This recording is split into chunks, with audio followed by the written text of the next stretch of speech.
All right, Bergson and the Holographic Theory of Mind. Ongoing series. This will be part 33, Zen and the Art of Motorcycle Maintenance. Pirsig's great classic. So we'll be looking at Plato versus Phaedrus, the sophist, that is the key protagonist in Zen and the Art, and the war for mind that's described there, and the defeat of quality that's described, and the rise of the classic metaphysic, and in general the notion and subject of quality, the Tao, subject and object, as found in this great book. But also simultaneously then Bergson's Zen integration of time, quality, subject and object, totally, sadly, and as usual, unnoticed, even in Zen and the Art. And the real or deeper message, I would say, of Zen and the Art. So Zen and the Art of Motorcycle Maintenance, an Inquiry into Values, was published in 1974 by Robert M. Pirsig.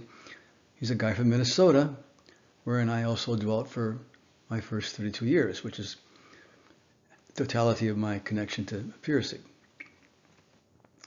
It is said to have sold initially 5 million copies worldwide. I see on Amazon it's still number 8,000, which is amazing for a book of that far on the way in the past. Lord knows how many translations. It had a tremendous impact. It struck some profound chord, and we can wonder, what is that chord? I know I read it soon after it was published, in the pink version there. My copy is strewn with underlines and turned over page corners, but this markup was at a later time.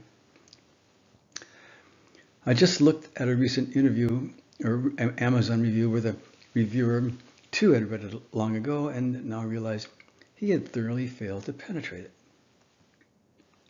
There's a second book by Pirsig, Lila, an inquiry into morals, and in truth I would consider this book perhaps even more profound than Zen and the Art, but Zen and the Art is the base.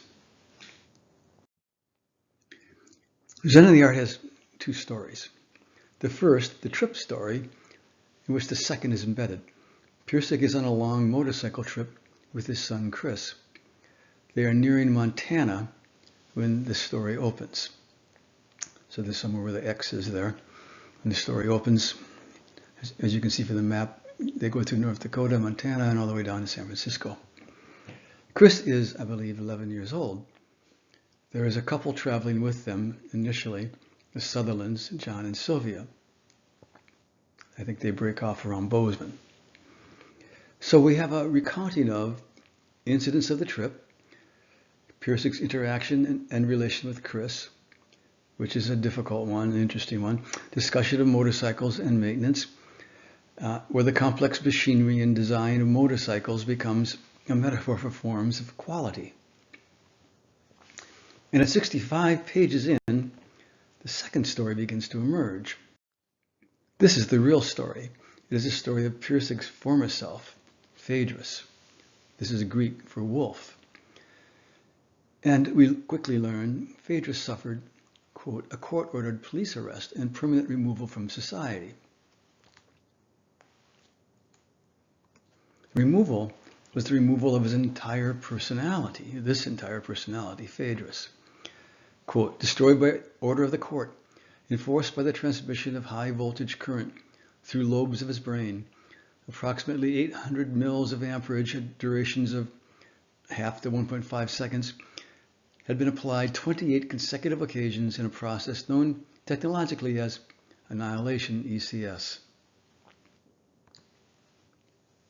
When he came to in the hospital, Pirsig had no idea how he got there and no memory of his past. He says, I don't know his whole story. No one ever will, except Phaedrus himself, and he can no longer speak. But from his writings and from what others have said, and from fragments of my own recall, it should be possible to piece together some kind of approximation of what he was talking about. And the first intimation of the chord so deeply touched. Back in Minnesota, I did some talking about the shapes of technology, the death force that the Sutherlands seem to be running from. I want to move now toward that force, toward that force and into its center. In doing so, we shall be entering Phaedrus' world, the only world he ever knew, in which all understanding is in terms of underlying form. And so too, we just saw as above, the introduction to the mind world of Plato, the world of eternal, timeless ideas, or better, to Plato's opposition, the hated, the reviled, despicable, even the deplorable sophist, of whom it turns out Phaedrus the wolf is the modern representative. This story is one of an intense, long intellectual trip with a set of profound discoveries deeply significant to Phaedrus. These discoveries are what he truly wants to tell us all. It seems that the first story is often the only thing focused on in reviews or analyses, the dynamics and evolution of the relation of Pirsig and Chris, his son, on the trip. With the second, the real story Pirsig was interested in, ranging from a cursory curiosity to weak discussion about the philosophy's meaning for current times. In truth, the book seems virtually a giant ink blot. One can find a whole series of reviews in this guidebook to Zen book, and they all have various themes. For example, one dramatizes the need to synthesize potential greatness with normality. That is Pirsig's potential greatness with his seeming normality. Or experiments with three rhetorics to express pre-verbal quality. Or how can people in the modern age relate to technology morally? Or attacks implicit assumptions about scientific knowledge by asserting objectivity as an illusion, or asserts the inefficacy of philosophical discussion. One must live a holistic life. So all of these are possible themes and none particularly interesting. But it is the second story, his intellectual evolution, that was the prime purpose of the book. Pirsig is an academic and intellectual to his core. Pirsig stated this purpose in his letter to Robert Redford, also in the guidebook to Zen, at the time a movie of the book was being contemplated. I'm quite sure Pirsig knew he had no academics that would publish him. So he sought a way, he wrote, to make the high intellectual ideas seem to be coming from a very common man, so readers would not feel, quote, being talked down to, unquote. His solution to this was brilliant. A 2017 book, Analysis of Robert Pirsig's Zen and the Art, addresses the book's theme, quote, John's aversion at one of the Sutherlands, the husband, John's aversion to motorcycle maintenance is representative of a larger feeling of suspicion toward technological advancement at Sylvia, and indeed millions of Americans share at this moment in history, the early 1970s. Pirsig, who is a professional technical writer, doesn't share those fears, but it's a mindset that interests him. He thinks the question of his time may well be how to reconcile humans and machines when so many people see them as opposing forms. To think this little concern, this reconciliation problem, the once upon a time worry of people in the 1970s or thereabouts about technology, now strangely by inference no longer a concern, is what Zen and the Art is all about. One has to be kind of a dingbat. But this is the definite tendency in its analysis. In fact, one can look at Wiki and see the same general theme. So we find that Phaedrus early on distinguished between classical and romantic understanding. The classical understanding sees the world primarily as underlying form itself. It proceeds by reason, laws. Motorcycle maintenance is classic. An engine schematic is seen as a tremendous richness of underlying forms. The romantic understanding or mode, just riding the motorcycle, sees the world primarily in terms of immediate appearance. It is inspirational, creative, intuitive. Motorcycle riding, romantic. Maintenance is not. The engine schematic appears dull, dry, uninteresting. Pirsig sums this up. And so in recent times, we have seen a huge split between a classic culture and a romantic culture, two worlds growingly alienated and hateful to each other, and with everyone wondering if it will always be this way. It is within this context that what Phaedrus thought and said is significant, but no one was listening at the time. It is a passage like this that makes the superficial dingbat interpretation, sorry, but that's how I see it, appear to be true. But this is only page 68. Pirsig has just begun. It is so much deeper. So Pirsig gives us a classical description of a motorcycle. For example, we have the components, the functions of components. We have power assembly, running assembly. Power assembly consists of engine, power delivery system. The engine consists of fuel air system, powertrain, etc., etc. He says and notes, this description, imagine especially the technical description, is dull as dirt. It's impossible to understand unless you already know how one works. All appearances are gone. The rednesses of the motorcycle, the comfiness of the seats, etc. Only the underlying form is left. A particular intellectual knife has cut up this reality with particular cuts. You could not go to a parts store and buy, he says, for example, the feedback assembly or feedback system. The parts guy might not know what you're talking about. It's a different cut. It is upon the nature of this knife, the analytical function, that Phaedrus had begun to focus. To quote, but he saw a sick and alien thing happening, and he started cutting deeper and deeper to get at the root of it. Did I mention, I know I didn't, Phaedrus was an expert with this knife? Pirsig tells us that Phaedrus had a measured IQ of 170.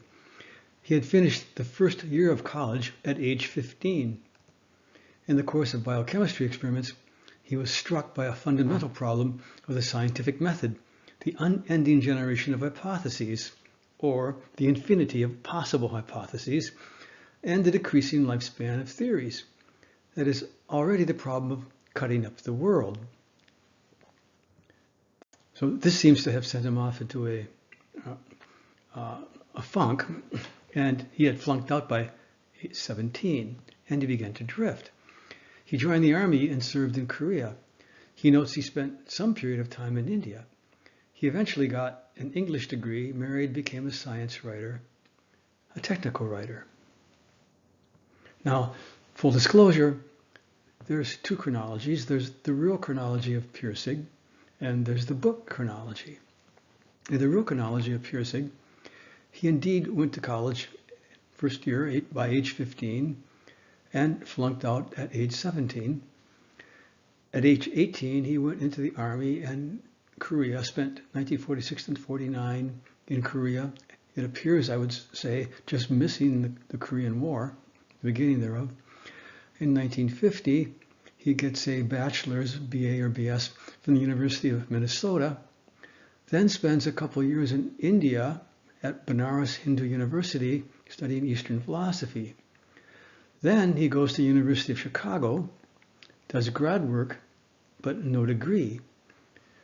In 1958, he gets a degree again from Minnesota, a master's in journalism, and then spends 2 years, starting in 1958, at Montana State, 2 years doing teaching.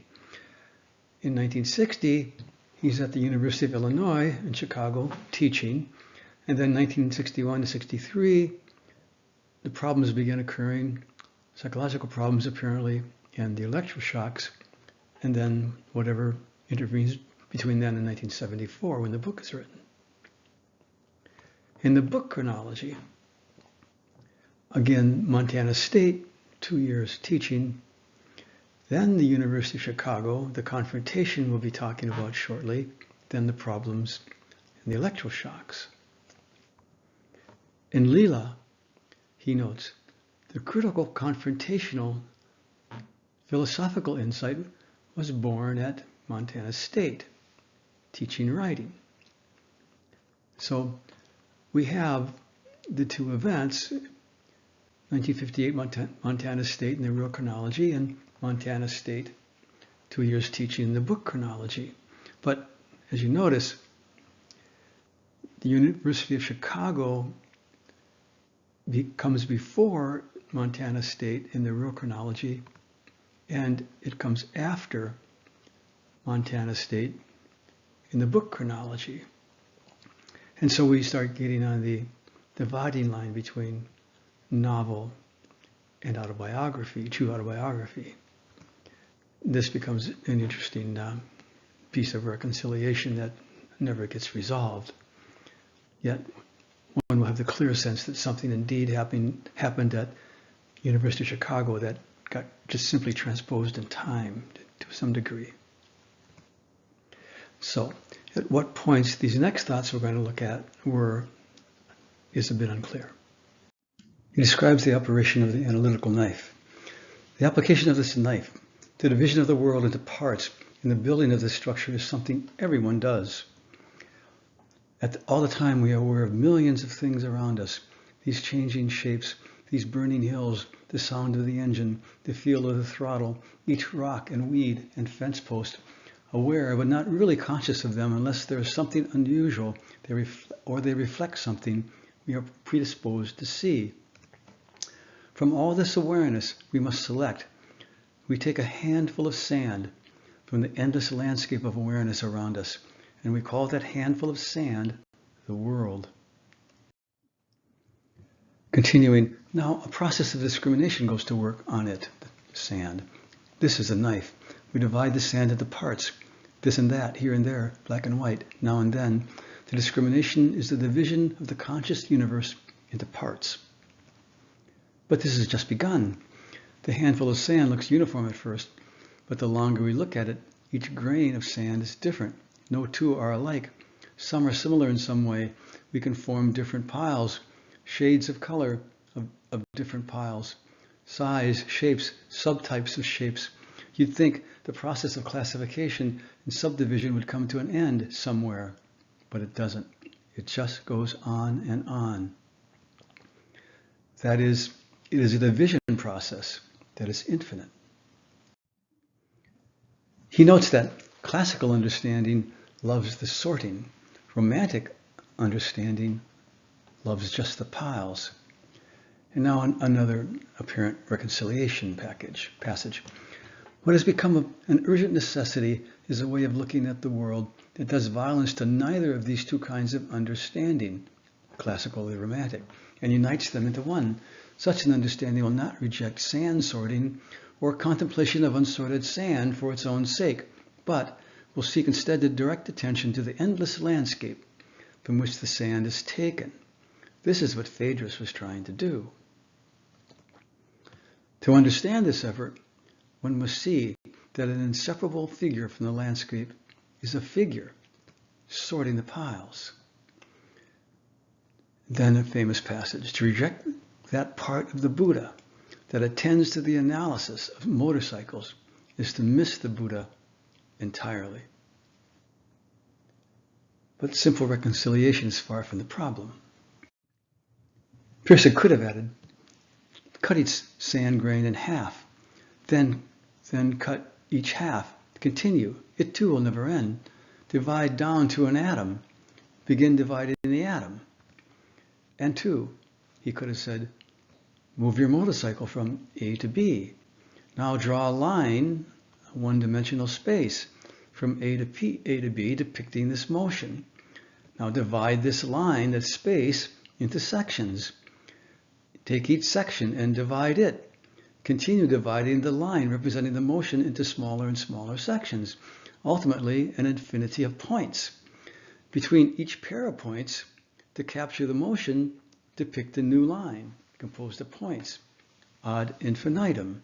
Again, a process that never ends in the treatment of motion. Now, Bergson had described this, as we've seen in 1896 in Matter and Memory. This is the hallmark of the intellect, an abstract space.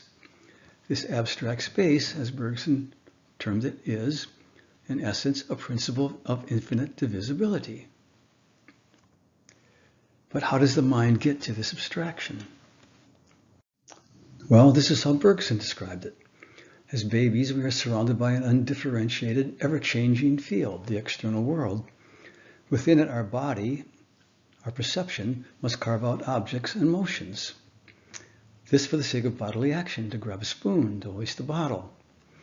Yes, it is a selection, as Phaedrus said. This elementary partition into objects and motions is rarefied. Beneath the concrete, undivided extensity of the external world, we place a mental mesh, as it were, whose little squares can be shrunk at will. We end with a continuum of mathematical points, once we shrink the meshes, infinitely divisible.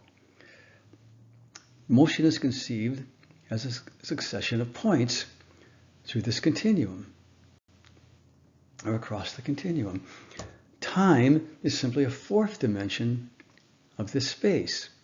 Each point in the motion is also an instant in time.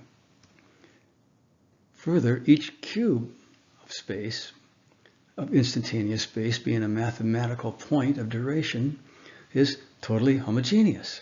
It's stripped of all quality. That is, our universe, our space taken at an instant, entirety of space, is stripped of all quality. Each cube is virtually entirely homogeneous.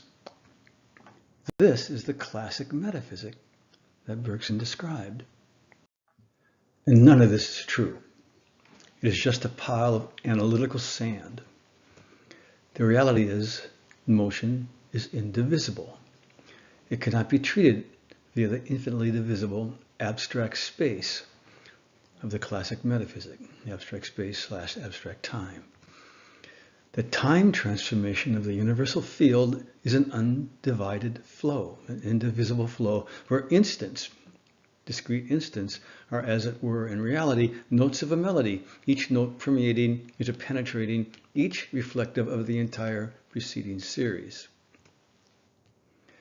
And thus, as Bergson noted, the motions of objects are now rather transferences of state within the global, melodic, indivisible motion of the whole, like waves in the ocean. It is the whole that is changing. We must see the whole as changing, like a kaleidoscope. But we shall come back to this, for we shall meet this and more in Phaedrus.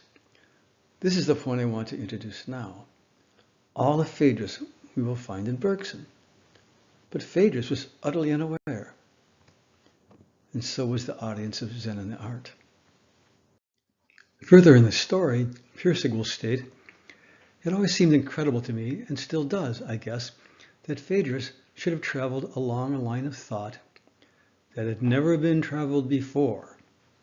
Somewhere, someone must have thought of all this before, and Phaedrus was such a poor scholar, it would have been just like him to have duplicated the commonplaces of some famous system of philosophy." So I, being Pirsig, I spent a year reading the long and sometimes very tedious history of philosophy in a search for duplicate ideas. Pirsig mentions Hegel, Hindu philosophy, other names discussed or appearing in the book, Kant, Hume, Berkeley, Fichte, Schelling, Bradley, Bosanquet, whom I've never heard of, and no Heidegger, who in reality shared and developed at least a certain aspect of Phaedrus' holism. And in Lila, Pirsig finds William James via a Zen and the Art critic who sees resonances between the two, and so he looks at those. And I just know James is an admirer of Bergson, but by his own admission did not understand Bergson. But he discovers Poincaré, 1854 to 1912, a professor at the University of Paris. But here he says, Phaedrus ends where Poincaré begins. So this great contemporary in time and place was as close as Pirsig got to Bergson. I don't blame Pirsig. He read the history, he says. He poured through it, history of philosophy. Zen and the Art is a testimony to how thoroughly philosophy had already buried Bergson. Yes, I've seen the history sections on Bergson. I can see why Pirsig took no notice. And yet, we're going to see, and have already glimpsed, we're talking the exact same philosophy and beyond Phaedrus' philosophy. Pirsig says some philosophers seem close, but Phaedrus' thought always veered in another direction. But if inquiry merits a comparison, Bergson is 1,000 times more close in thought. But the point here is not to decry this burial. It is what we're about to see.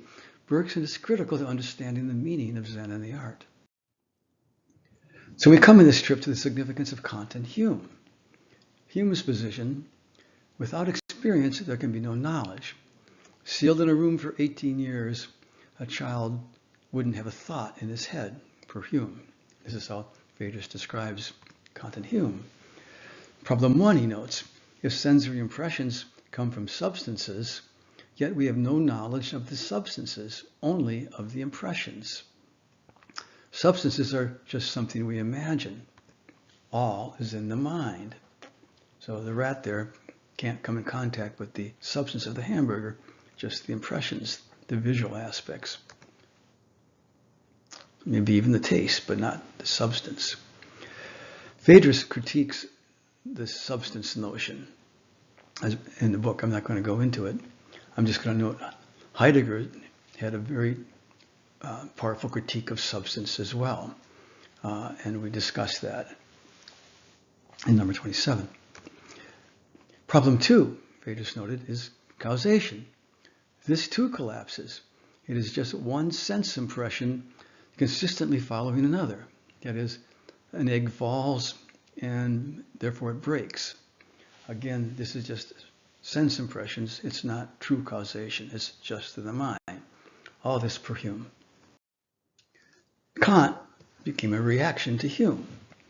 Kant is trying to save scientific empiricism from its own self-devouring logic.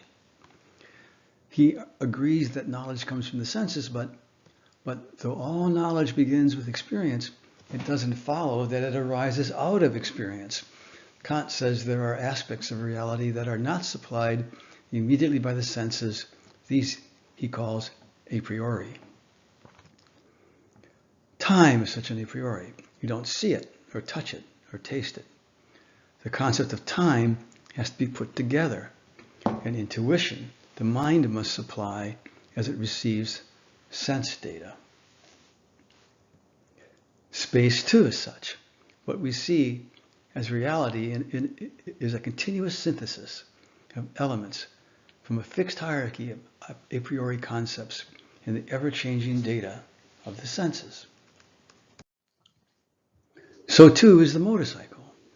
Kant says that the fact that there's no way of immediately sensing a motorcycle, as distinguished from the colors and shapes a motorcycle produces, is no proof at all there's no motorcycle there, as opposed to Hume. We have in our minds an a priori motorcycle, which has a continuity in time and space and is capable of changing appearance as one moves. This a priori motorcycle is built over time, over constant changes, fast and slow. Fast, rattles, shakes, gas disappearing, steering corrections. Slow, rubber wearing, mirrors falling off, chains breaking, bolts loosening, gaps changing between the brake shoes and the drums, etc. It's quite a machine, Pirsig notes, this a priori motorcycle. Now we've seen an expansion of all this. Piaget is in one sense, the expansion of Kant, the gradual cognitive development over 2 years of a complex of concepts, what I call COS, causality, object, space, and time, based set of concepts. The gradual, over ages 3 to 7, development of the ability to predict beat order as the result of n-turns, half-turns of a tunnel, or describe the seriated order of sticks from memory, or the flow of water from one beaker to top beaker to the bottom beaker. That is, order events in time. But all this was in a new context, as we argued. Bergson's device, that is, model of the brain. For all this was a function of invariance defined over concrete experience. None of these concepts, these learned abilities to order an event in time or predict half-turns exist without the concrete experience of the turns, the ability to make dynamic visual images from that represent this concrete experience and detect the invariance over them. None of this then exists without the concrete experience. It is not then simply logically related abstract symbols, but it's the concrete experience over which the invariance is derived. The abstract does not exist without the concrete. The concrete being dynamic, qualitative, continuous, indivisible flow. And this is what we're about to hit with Phaedrus in spades. This is what AI in its machine model of mind cannot deal with. So the underlying form, a priori, is not some floating thing in some timeless world. It is defined, it is a mental structure, cognitive structure over the 4D flow of time and its 4D extent. We are four-dimensional being. But AI cannot do this. Its a prioris are just the abstract symbols of the concrete vacuumed intellect. They are floating things in a timeless world. It was this lack of the proper vision, I submit, that Phaedrus was sensing. He says, Kant's metaphysics thrilled Phaedrus at first, but later it dragged, and he didn't know exactly why. He had had the experience or escape from the prison of the intellect, and now this was just more of the prison again. We come to the point of the story where, after marrying, getting an English degree, a stint as a technical writer, Phaedrus has re-entered academia at Montana State as a teacher of English, technical writing, and crucially, of rhetoric. Rhetoric is the art of writing, of composition, of good composition. It is a subject filled with rules for good writing. Rules a la vividness, clarity, economy, flow, precision, proportion, authority, etc. But what Phaedrus found, the rules were incomprehensible, constraining, confusing as when they applied and when they did not apply, paralyzing, if given first. One learned by examples of good writing, by intuition.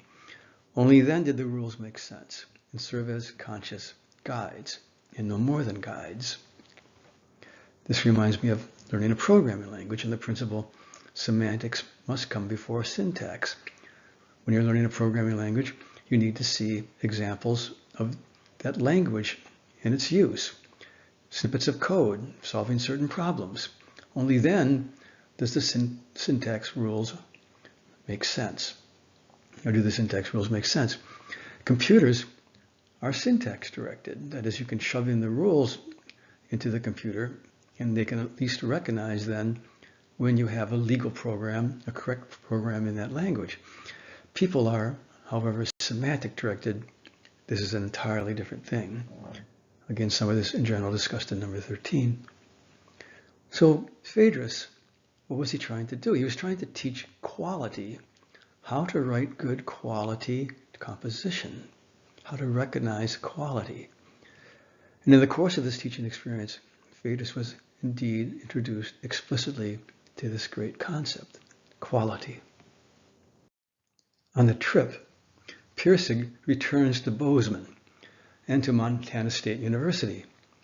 The memory of his introduction to quality returns, to quote, and that door leads to Sarah's office. Sarah, now it comes down. She came trotting by with her watering pot between those two doors, and she said, I hope you're teaching quality to your students.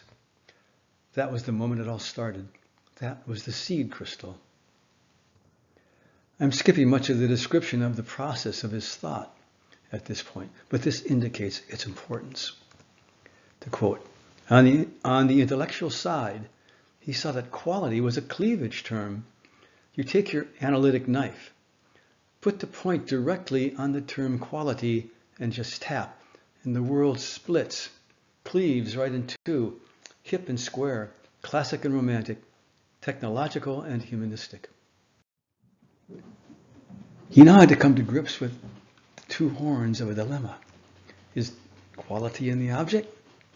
If yes, then why can't we find it with scientific instruments? Is quality in the subject? If yes, then it is simply subjective. Science can't ignore it. In his initial resolution, quote, the quality he was talking about wasn't classic quality or romantic quality. It was something beyond both of them. And by God, it wasn't subjective or objective either. It was beyond both these categories. Actually, this whole dilemma of subjectivity and objectivity, of mind and matter, with relationship to a quality, was unfair and an intellectual hang-up for centuries. How could he say whether quality was mind or matter when there was no logical clarity as to what was mind and what was matter in the first place? And so he rejected the left horn. Quality is not objective. It doesn't reside in the material world. Then he rejected the right horn. Quality is not subjective. It doesn't reside merely in the mind. Now note, Phaedrus avoids the mind-matter relation problem. As we'll see quickly, Bergson's tap addresses it. And finally, Phaedrus, following a path that to his knowledge had never been taken before in the history of Western thought, went straight between the horns of the dilemma and said, quality is neither a part of mind, nor is it a part of matter. It is a third entity, independent of the two. But trinities, subject-object quality here, are not welcome in philosophy, which prefers monisms or dualisms, especially with three things that have no particular relation. His resolution came as thus. But eventually he saw that quality couldn't be independently related with either the subject or the object, but could be found only in the relationship of the two with each other. It is the point which subject and object meet. Quality is not a thing. It is an event. It is the event at which subject becomes aware of the object. The event at which awareness of both subjects and objects is made possible. The quality event is the cause of subjects and objects, which are then mistakenly assumed to be the cause of quality. It, quality, has created them. So note here he's moved to a form of monism, or a monistic dualism, if one wishes. At a later point, he's contemplating whether his quality is mystical or metaphysical. The metaphysical defines things, the mystical does not. All along, he had kept quality undefined. By impulse, he picks up his little copy of the Tao Te Ching and reads, substituting quality for Tao. The quality that can be defined is not the absolute quality. The names that can be given to it are not the absolute names. It is the origin of heaven and earth. Quality is all-pervading, and its use is inexhaustible, fathomless, unceasing, continuous. It cannot be defined. Just taking a few of the fragments from the passage of the Tao. Phaedrus then does not resolve his question. Quality is both mystical and metaphysical, which kind of reminds me of why I ended up with this strange subtitle of my Time and Memory book, A Primer on the Scientific Mysticism of Consciousness. But moving on. This relation of quality, subject, and object, his original trinity, seems not Bergson. Yet, in this rather surface-seeming sense, Phaedrus can be taken as unique in philosophical history.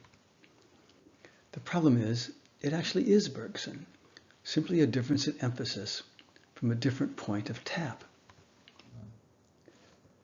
And missing many piles of sand, it has no theory of time.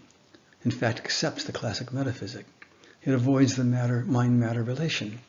It has no theory of memory. It accepts the classic model of storing experience in the brain. It is unaware of the hard problem. There is no theory of perception, of the selection process, selecting those piles of sand. The quality event as the, quote, event at which awareness of both subjects and objects is made possible, unquote, is begging a model of perception. That is all you get. Where did Bergson tap? He tapped on time. He tapped on Herbert Spencer's Popular Philosophy, Synthetic Philosophy, 10 volumes, big in its day, and the Philosophy of Style, the formalization of all things, rhetoric. This philosophy was the perfect expression of the age of the late 19th century, that is, of the classic metaphysic, where time is simply a fourth dimension of instants in the structure of an abstract static space, and the entire structure fell apart. Bergson saw that the transformation of the universal field was indivisible, melodic, not a series of static instants. He saw that this transformation was itself quality, as per Phaedrus, pure, unadulterated, supreme quality. He saw that the entire structure of the classic metaphysic was simply the limiting case of this reality. This must be placed within Bergson's brilliant insight that this ever-transforming field of quality is holographic. As I've noted several times before, his quote from Matter and Memory, page 31. But is it not obvious that the photograph, if photograph there be, as opposed to being in the brain, is already taken, already developed in the very heart of things and at all points in space? And this is, in essence, the definition of a hologram. Over on the right there, at every point in this field is the information for, or in other words, the photograph of, the whole. Thus, the selection process is driven by the brain, serving as a modulated reconstructive wave, if one interprets Bergson in his holographic framework correctly, as a modulated reconstructive wave passing through this holographic field and thereby specific to a subset of the field. Thus, an image, a subset, say the coffee cup, dynamically transforming, an image of the field, right where it says it is, within the field, not within the brain, and thus inherently qualitative, for the field itself is a dynamically changing qualitative field. It's filled with qualia, so to speak. The selection then is based upon the possible action of the body, the information that is relevant to the body's action system. This is the actual hard problem, the origin of the qualitative image of the external world and its solution. With this tap, then, Bergson saw that all spatial division in the field is unreal, artificial, based purely in practical action for the sake of the body. That is, this is an artifact of the classic metaphysic. With this followed his profound principle. Questions relating to subject and object, to their distinction and their union, must be put in terms of time rather than of space. That is, subject and object are spatially undivided, within an indivisibly flowing field that is quality. Only when and as a scale of time is imposed upon the field by the brain via its chemical dynamics does subject differentiate from the object, And as I've noted several times, then one can look at this as the brain's energy state lowering, and then we get a from-to transition where we have initially in the field, shall we say, two groups of electrons, body and fly, but completely undifferentiated in this field. And then as we begin lowering the energy state, the fly is initially specified by the reconstructive wave as an ensemble of electrons. And then larger scale, the fly barely flapping his wings like a heron. And then ultimately at our normal energy state, the fly is specified as the buzzing being of our normal scale. In this, subject is differentiating from object in terms of time, but the spatial unity in the field is unbroken between the two. So yes, the entire transforming field is the quality event, which creates subject and object. That is, within which subject and object differentiate. Two things then. The image of the world, our experience, is not within the brain, therefore it cannot be stored there. And secondly, all events are indivisibly changing and cannot be stored in a static structure or a series of static structures in a present instant or a series of such present instants. That is, we are inherently four-dimensional beings. These two things drive the implication that experience is not stored in the brain. In remembering, we are accessing our 4D being. And concepts, for example, coffee stirring, are invariances across the entirety of multimodal experiences of events that consist of our being. This becomes a critical piece down the road shortly. This was how the world split then with Bergson's tap. Terms on one side, terms on the other. For example, on the one side, on the left, real concrete time, or as Bergson called it, duration, that is, flowing, indivisibly flowing qualitative time, as opposed to the abstract time, the time of the classic metaphysic, the time of instants, or concrete extensity, the undivided field of matter spreading in every direction around us, as opposed to the abstract space of the classic metaphysic, the continuum of points or positions, or quality versus quantity, where quantity is the taking of all quality, removal of quality, individuating qualities from each apple, for example, to treat each as an abstract unit to obtain a sum, the number 3. There's intuition versus intellect. This is a rampant discussion in Zen and the Art, but it's equally so in Bergson, and I simply haven't been going into it in this video. And I would add semantics and syntax. Each term on the right is a limiting case of the reality on the left. Indivisible flowing time and abstract time, the time of instance being the limiting case of real concrete flowing, the indivisible time, abstract space, the continuum of points or positions being the limiting case of the indivisible concrete field that exists around us. So let's wait for some conclusions on this. We move now to the final phase of the story. Phaedrus, with his great insight into quality, subject, and object, enters a PhD track at the University of Chicago, an interdisciplinary program, the analysis of ideas and study of methods. Now this is where the line between a novel and autobiography becomes wavy, indistinct. If you remember in our discussion of the chronology of Pirsig versus the book, the point at which experiences at the University of Chicago is put differs between the two.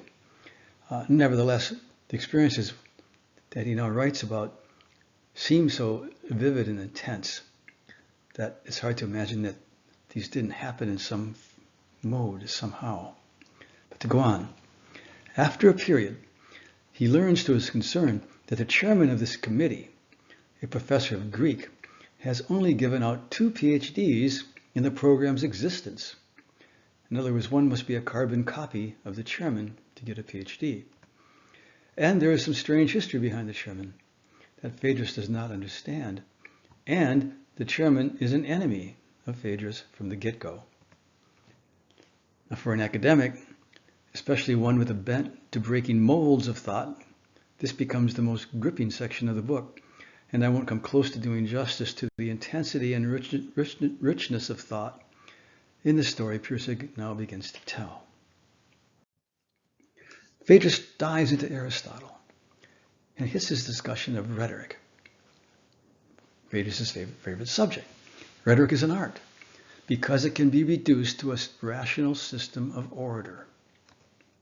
This leaves him aghast. Recall his utterly opposite experience in teaching rhetoric in Bozeman. So, again, Aristotle sounds very much like Spencer as well. The more he reads, the more he sees the desiccating, lifeless voice of dualistic reason. in Aristotle. By now, another member of the committee, the professor of philosophy, has identified Phaedrus as a threat. Phaedrus now goes to Aristotle's source, to Plato. What he discovers, the people Plato hates the most, next to tyrants, is rhetoricians. In the dialogues, Socrates addresses Gorgias, a sophist, on the subject of rhetoric. He asks questions on what this art is about. One sees clearly in this dialogue how the analytic knife of Socrates hacks Gorgias' art into pieces. An answer about rhetoric's object as the greatest and the best that Gorgias gives, and its quality, is dismissed, ambiguous. Plato's hatred of the rhetoricians was part of a much larger struggle in which the reality of the good and the reality of the true, represented by the dialecticians, for example Socrates, were engaged in a huge struggle for the future mind of man. In Plato, the good is subordinated to the true, to reason. What was this good of Socrates, this arete in the Greek? He discovers it in Cato's work, the Greeks. It is excellence. It is the excellence of the Homeric heroes, of Hector, of Achilles, of Odysseus. It is quality of being, of character, of life. It is quality. To quote Phaedrus, Plato hadn't tried to destroy arete. He had encapsulated it, made a permanent, fixed idea out of it, had converted it to a rigid, immobile, immortal truth. He had made arete, the good, the highest form, the highest idea of all. It was subordinate only to truth itself. But it was subordinate to reason, to logic, to the classic metaphysic, to the AI conception of mind. Whereas for the rhetoricians, the good was not an idea at all, not a form of reality. It was reality itself, ever-changing, ultimately unknowable in any kind of fixed, rigid way. Plato, Phaedrus saw, needed to resolve a difficulty among the exponents of truth, namely truth as constant change, as per Heraclitus, and its changeless being, as per Parmenides. His resolution: immortal truths coexist as ideas which are changeless, and appearance which changes. So we have hoarseness, Plato's abstract hoarseness. It is real, fixed, true, and moving, but the horse one sees, experiences, is a collection of changes, of appearances. But this too can be said of coffee stirring. We are at the foundation of AI's problem. The abstract only exists as invariance over concrete events, over experience, over the flow of dynamic change of events. The abstract does not have the independent symbolic existence that AI inherits from Plato. And as we noted many times before, but still relevant, coffee stirring, our event over here, is described in terms of an invariant structure. All events have invariants which define them. In this case, velocity flow fields, adiabatic ratios, inertial tensors, acoustical invariants, texture gradients, ratios, flows, all heavily embodied in the actual physics and dynamics of this event. These invariants only exist over concrete, dynamic, continuous time. They cannot exist in a static instant or set of static instants or as a bit that's transferred along the nerves. Once the good has been contained as a dialectical idea, said Phaedrus, it is no trouble for another philosopher to come along and show that arete, the good, can be more advantageously demoted to a lower position with a true order of things, within a true order of things, more compatible with the inner workings of dialectic. Such a philosopher was not long in coming. His name was Aristotle. But there was an unfortunate thing for the subsequent development of the classic metaphysic and for AI. The metaphysics exponent in the realm of mind. The good was not contained. It escaped, seeking vengeance. It emerged as the hard problem, the problem of quality. That is, the missing qualities of the perceived world. That is, nothing else but the origin of the image of the already qualitative, ever indivisibly transforming, qualitative external field. That is the Tao, quality, the quality that was stripped from the abstract cubes of space, that AI with its dialectic, its abstract truths, has no capability of dealing with. And it also emerged as the problem of common sense knowledge, for this requires integral participation in the concrete transforming world, that is, concrete experience, as we've seen, number 6 and 7. So here we continue the story. The professor of philosophy, for a suspicious but unknown reason, is no longer appearing for class. Finally, after 2 weeks, the chairman himself appears.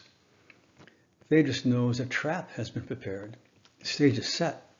The chairman announces that he understands that today's subject is the, quote, immortal Phaedrus, that is, a Platonic dialogue. Now, since I can't think of anyone better representative of an imposing academic with a great aura, such as Phaedrus is describing, who takes over the class, we'll use Dr. Dennis' image for the purpose. This dialogue, Phaedrus knows, is about the one, his quality, the quality of the one. But the one cannot be described. So Socrates chooses an analogy, a chariot with 2 horses. The chairman lights his pipe. He begins to expound. Phaedrus, the living sophist, listens intently. The hidden problem dawns. The chairman has ignored the one.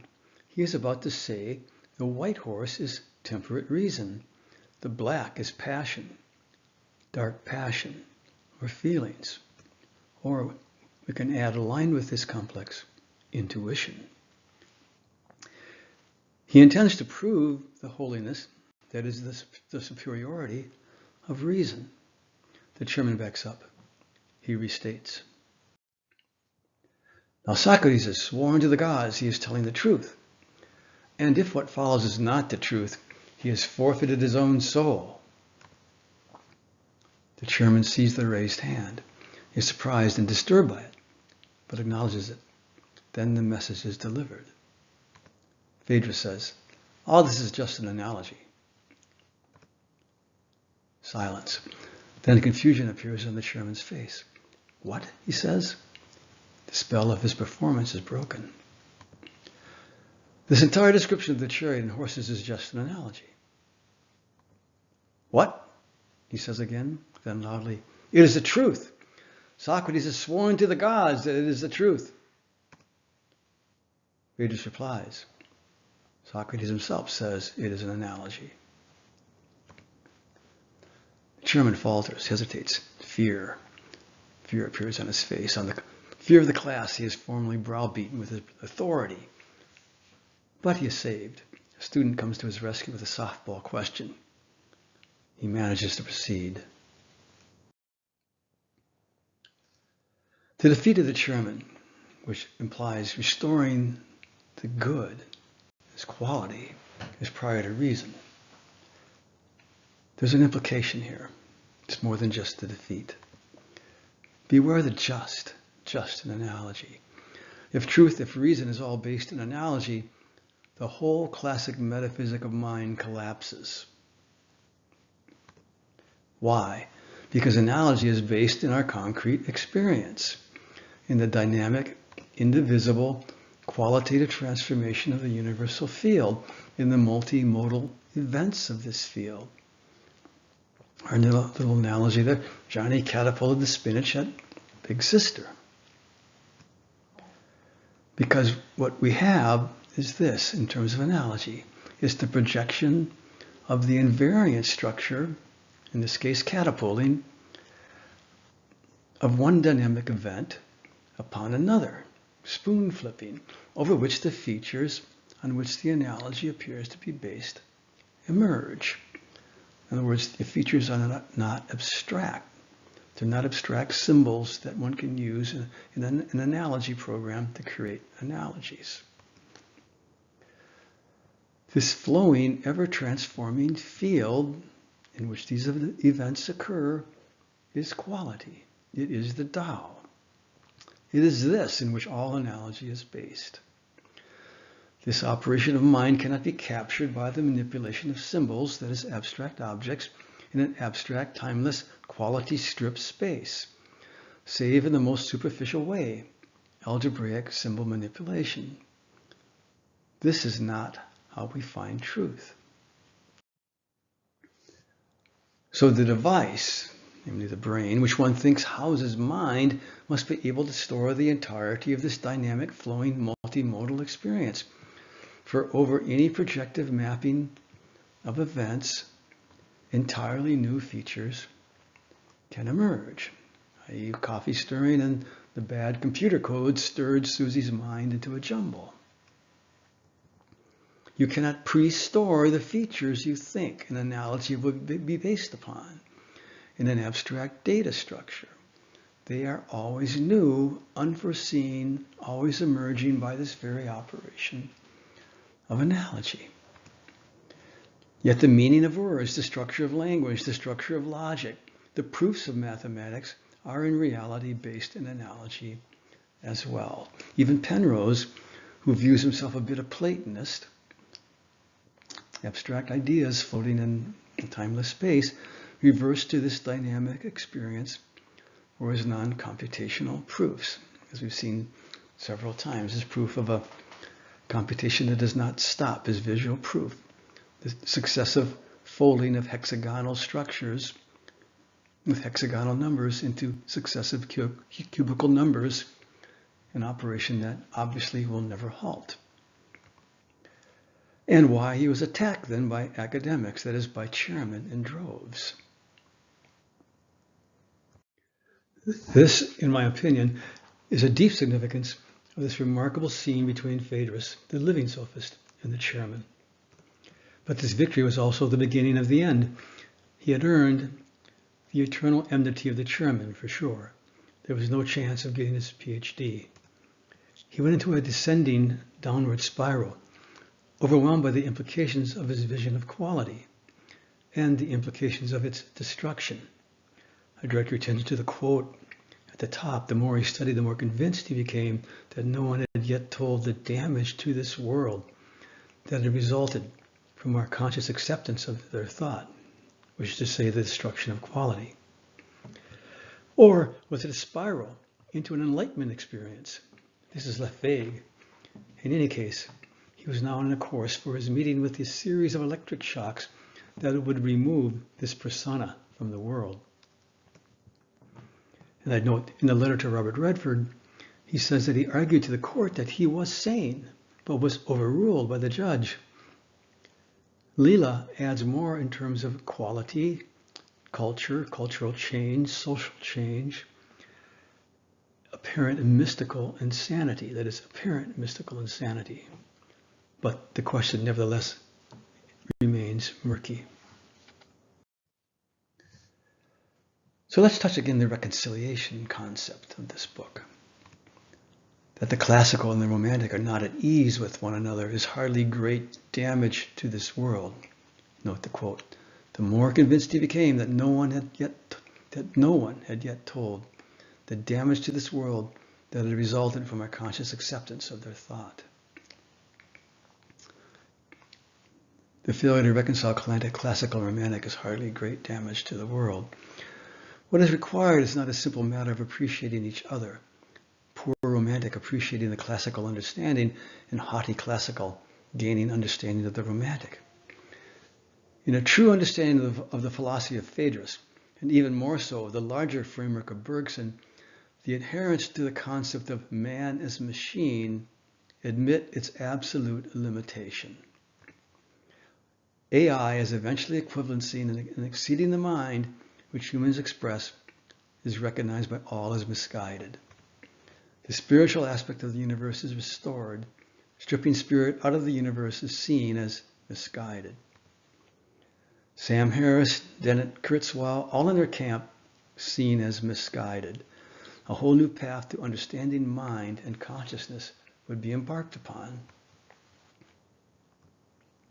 The classical, by the way, is seen then as a special case of the larger, the more embracing romantic, both aspects of the Tao.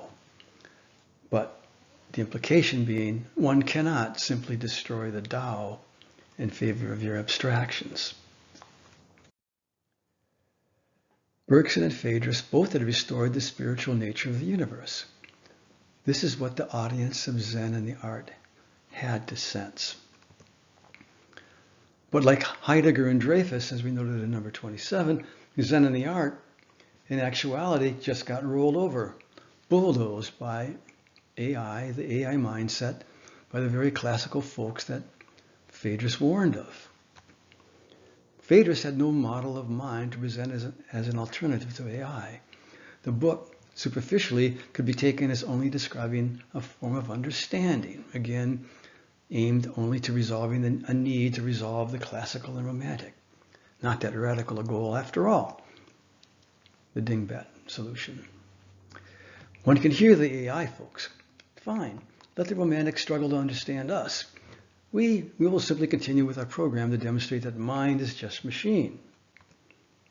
And thus, humanity, just machines. And yes, with the untold damage to this world, now we have damage that this implies in multiple spheres. When humanity is taken as just machines, when spirituality is stripped out, then you begin moving toward the concentration camps. But, said Zen in the Art, such an understanding will seek instead to direct attention to the endless landscape from which the sand is taken. This is what Phaedrus was trying to do. But what is this endless landscape? This is the key. It is an indivisibly transforming, holographic, quality-laden, universal field with its melodic motion and with its, at minimum, elementary awareness defined throughout, infinite dynamic mind, of which the AI conception of mind is, yes, just a small pile of sand. Did Pirsig know this? Did he see the surrender required of the classical understanding of mind with its metaphysic? The surrender, shall we say, to the Tao? The year of the book was 1974. AI had not quite become prominent. Dennett was just getting started. Dawkins just starting. Kurzweil not quite yet in this realm. Sam Harris, 7 years old. I saw the threat in 1974, but I was in graduate school in cognitive science and studying computer science, AI and its onslaught on our conception of mind. I could see this. Pirsig was not in the same situation. But did Phaedrus sense this? I think he did. So next, as to future topics, we shall see. Till then, signing off.